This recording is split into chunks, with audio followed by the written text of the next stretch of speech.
Pembajakan kapal di laut merupakan tindakan kriminal yang merugikan banyak pihak.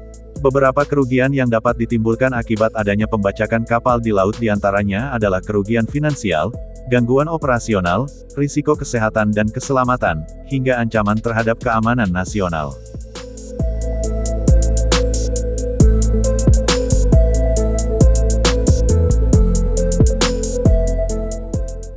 Menurut Biro Maritim Internasional, hampir 16 miliar dolar per tahun atau sekitar 244 triliun rupiah hilang akibat pencurian tebusan, keterlambatan transportasi, dan faktor-faktor lain yang terkait dengan perompakan.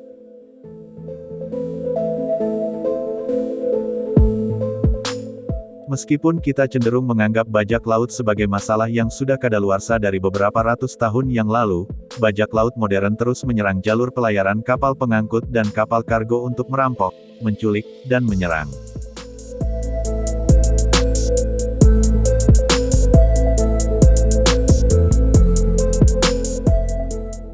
Bahkan bajak laut modern menjadi sangat berani. Mereka berani menyerang kapal angkatan laut dan menembakkan senjata pada helikopter militer.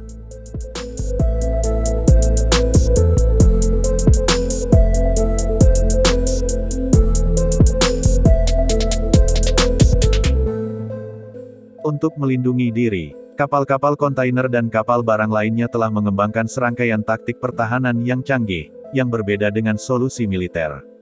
Sebagian besar dari solusi ini tidak mematikan saat ini.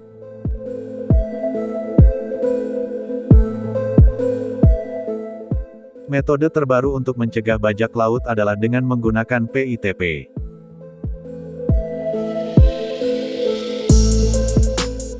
Alat ini dikembangkan para ahli keamanan maritim untuk menjebak bajak laut karena dinilai lebih efektif daripada hanya mencoba menakut-nakuti mereka. PITP bekerja dengan mekanisme pasif dan mematikan yang dirancang untuk mencegah bajak laut terlalu dekat dengan kapal.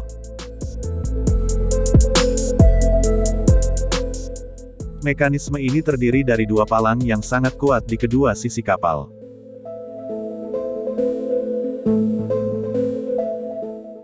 Palang-palang ini menarik serangkaian tali yang sangat kuat di belakang mereka.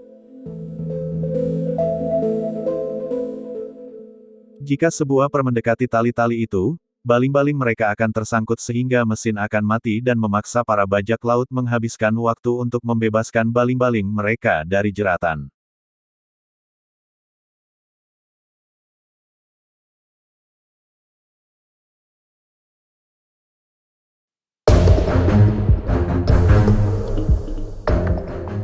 Metode lain yang lebih lama digunakan untuk menangkal bajak laut adalah dengan menggunakan water cannon.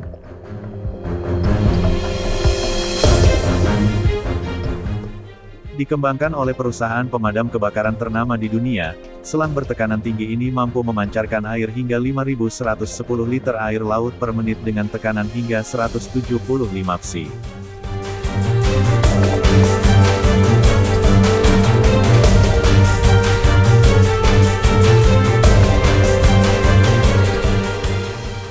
Ini lebih dari cukup untuk menjatuhkan orang dewasa ke laut dan bahkan mendorong perahu bajak laut dari jalurnya.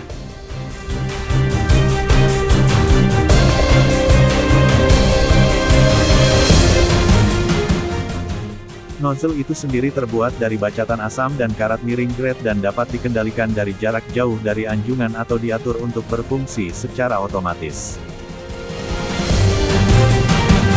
Ini penting karena bajak laut modern sering menggunakan senjata untuk menembak kapal, yang dapat melukai atau membunuh seseorang jika mereka dibiarkan berhasil mendekati kapal.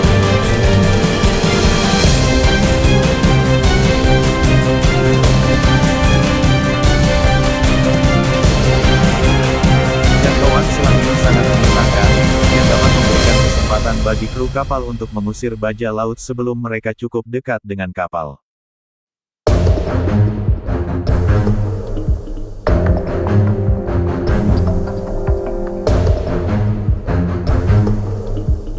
Terdapat banyak jenis dan varian dari water cannon bergantung pada penggunaannya. Meski banyak yang meragukan efektivitasnya, pengujian di lapangan menunjukkan bahwa water cannon merupakan pilihan keamanan maritim yang layak.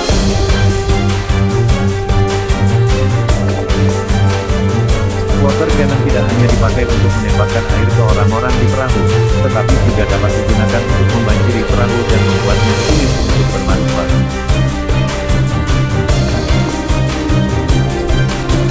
Pada akhirnya, tekanan dari water cannon itu sendiri biasanya sudah cukup untuk membuat pilot dari perahu baja laut kesulitan mempertahankan arah dan memaksa mereka untuk fokus melindungi mata diri pada melaju menuju target.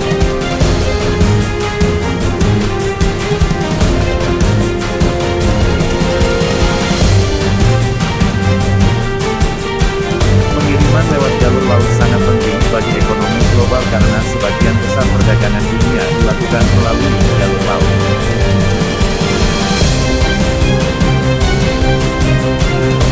Sekitar 90% perdagangan dunia diatur melalui kapal laut, termasuk barang-barang seperti minyak mentah, gas alam, barang konsumen, dan bahan mentah.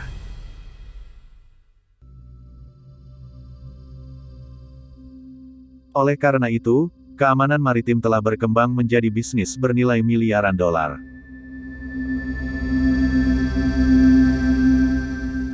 Para pelaut dilatih untuk menggunakan berbagai metode perlindungan. Terkadang persel tambahan khusus juga diperlukan.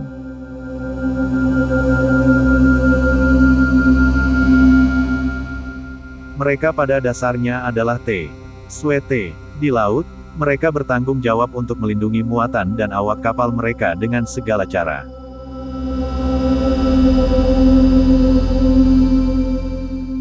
Selain bajak laut, personil keamanan maritim juga bertanggung jawab mencegah penyelundupan terorisme hingga serangan cyber.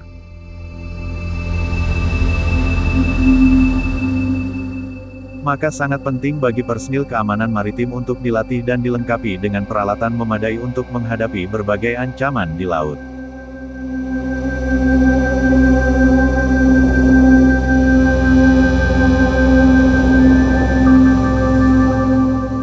Beberapa jenis kapal yang biasa dibaca oleh para perompa adalah kapal tanker, kapal penumpang, kapal kargo, dan kapal pesiar. Namun, biasanya kapal jenis tanker menjadi kapal favorit dan sasaran utama para perompak. Hal ini karena tanker merupakan jenis kapal yang biasa digunakan untuk mengangkut minyak mentah atau produk hasil pengolahan minyak sehingga memiliki nilai ekonomis yang tinggi. Terkadang secara sengaja atau kebetulan mereka nekat membajak kapal yang tidak seharusnya mereka jadikan sasaran, yakni kapal perang.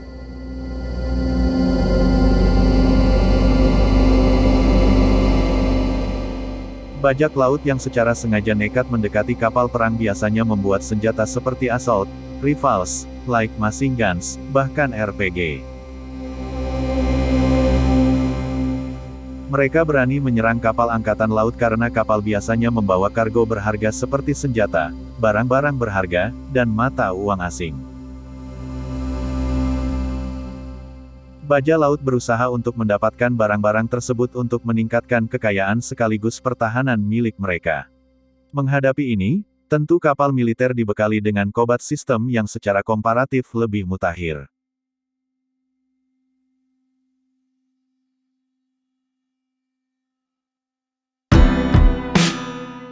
Saat kapal perang tahu bahwa mereka menjadi sasaran baja laut, para kru akan merespon dengan menyalakan semua sistem pertahanan dan keamanan, termasuk mengaktifkan sistem senjata dan peralatan elektronik untuk menghalangi serangan bajak laut.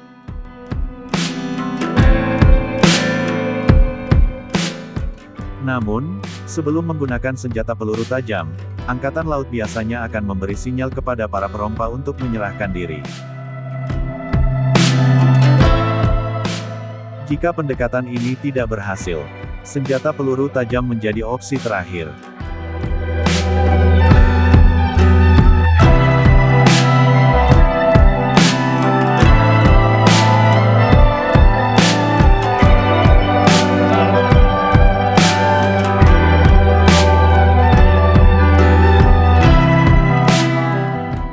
Saat dalam operasi memburu baja laut, kapal USNEV mendapatkan penyerangan pada ke-18 Maret 2006.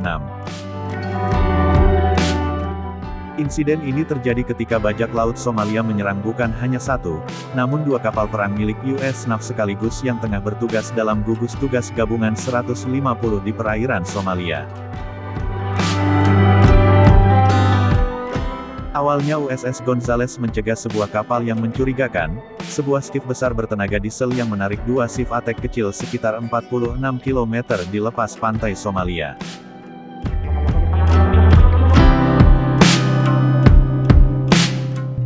Bersama dengan USS CAP Saint George, kedua kapal destroyer mendekat dari jarak 64 km, membuntuti para perompak hingga fajar. Sesaat sebelum matahari terbit, kedua kapal US Navy mengirim sepasang bot karet dengan membuat tim khusus untuk menyelidiki para perompak. Upaya tim untuk naik ke atas kapal baja laut dibatalkan ketika para bajak laut mulai menembaki mereka dari jarak yang sangat dekat. Tim SUS bereaksi dengan membalas tembakan dan mundur ke kapal. Para perompak mengejarnya, kemudian menibai kapal US NAV dengan RPG dan assault rifles. Karena jarak yang terlalu dekat, bagi kapal untuk mengeluarkan senjata utama. Kedua kapal destroyer las perompak dengan tembakan senjata kaliber kecil. Ski baja laut yang besar terbakar oleh peluru pelacak kaliber 50 yang ditembakkan dari USS Gonzales, sedangkan kedua skiff kecil lainnya menyerah kepada USS CAP Saint George setelah melihat induknya terbakar habis.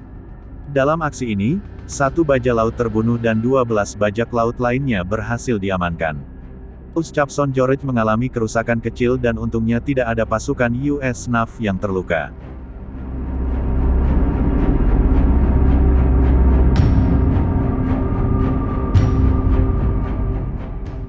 Inilah akhir dari episode kali ini.